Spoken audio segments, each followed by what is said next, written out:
झर प्राथमिक विद्यालय में शाला प्रवेशोत्सव का उत्साहपूर्वक आयोजन। धारी तालुका के झर गांव स्थित प्राथमिक विद्यालय में गुजरात सरकार के शाला प्रवेशोत्सव एवं कन्या केलवड़ी महोत्सव 2026 के अंतर्गत शाला प्रवेशोत्सव कार्यक्रम का उत्साहपूर्वक आयोजन किया गया। कार्यक्रम का शुभारंभ प्रार्थना के साथ हुआ।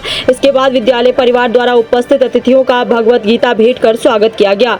सर्वप्रथम आंगनबाड़ी के बच्चों को विद्यालय में प्रवेश दिलाया गया तथा बाल वाटिका के 16 प्रवेशार्थी बच्चों को अतिथियों के हाथों स्कूल बैग एवं प्रवेश किट प्रदान कर विद्यालय में प्रवेश कराया गया।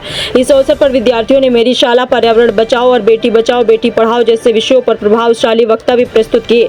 प्रवेश किट का सहयोग समाज सेवी जीतूबाई संगराजका द्वारा दिया गया। कार्यक्रम के अंत में विद्यालय परिसर में वृक्षारोपण भी किया गया। कार्यक्रम में मुख्य अतिथि के रूप में विकास यादव IFS उप वन संरक्षक गिर पूर्वधारी उपस्थित रहे। उनके साथ अग्रणी अनुभाई ललिया, सरपंच दिलावर भाई ललिया, तालुका पंचायत सदस्य पोपट भाई दाफड़ा, मीडिया प्रतिनिधि टीनू भाई ललिया, पर्यावरण प्रेमी एवं सोशल एक्टिविस्ट तौसीफ भाई ललिया, लाइजन मनसुख भाई वस्ताड़ी, SMG अध्यक्ष वालजी भाई सावड़िया तथा बड़ी संख्या में अभिभावक उपस्थित रहे।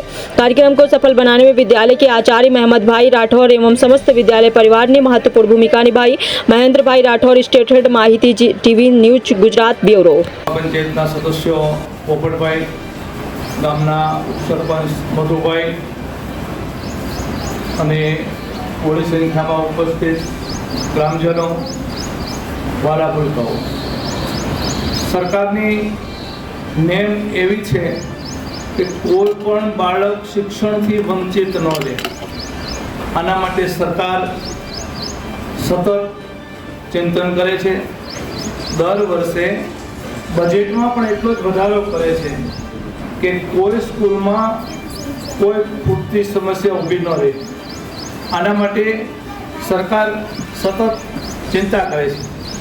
એના ભાગરૂપે લગભગ 20 થી 22 વર્ષથી મારા ખ્યાલ મુજબ પ્રવેશ ઉત્સવનો કાર્યક્રમ સરકાર તરફથી નક્કી કરવામાં આવ્યો। એ મુજબ આજે આપણા જહર ગામે આ પ્રવેશ ઉત્સવ ઉજવવામાં આવ્યો। એમાં ગામના ખ્યાલ નહોતો કે એટલા બધા બાળકો નવો પ્રવેશ મેળવે છે, પણ બહુ સારી વાત છે। એનો યશ આ શાળાના શિક્ષકો આચાર્ય શ્રી રાઠોડભાઈને હું આપું છું। બીજું એ કહું ખાસ કે આજે જે પ્રવેશ મેળવો છો એ બધા બાળકો કાયમ માટે સ્કૂલે આવે અને વાતાવરણ પણ સ્કૂલ આપણી પણ એવી છે। યાદવ સાહેબ, એક બીજી વાત કરું કે આ સ્કૂલમાં હું ભણેલો છું ત્યારે તો એક કાચું બિલ્ડિંગ હતું વર્ષો જૂનું, અને ભણવા બાળકોને મૂકવા દાખલ કરતા ત્યારે તો ઠીક છે કે વાલી હારે આવતા, પણ પછી સાહેબ પ્રસંગ એવો બનતો કે અહીંથી સાહેબ ટીમ બનાવવામાં આવતી 2 છોકરાઓની, અને જે છોકરા ન આવે ને ઘરે ઘરે બોલાવવા જવા પડતા અને એને હાથ પકડીને પરણે લઈ આવતા, અને એમાં ઘણા રોતા આવતા હોય। આવું પણ ઘણું બધું ચિત્ર હજી મગજમાં છે ને અનુભવેલું।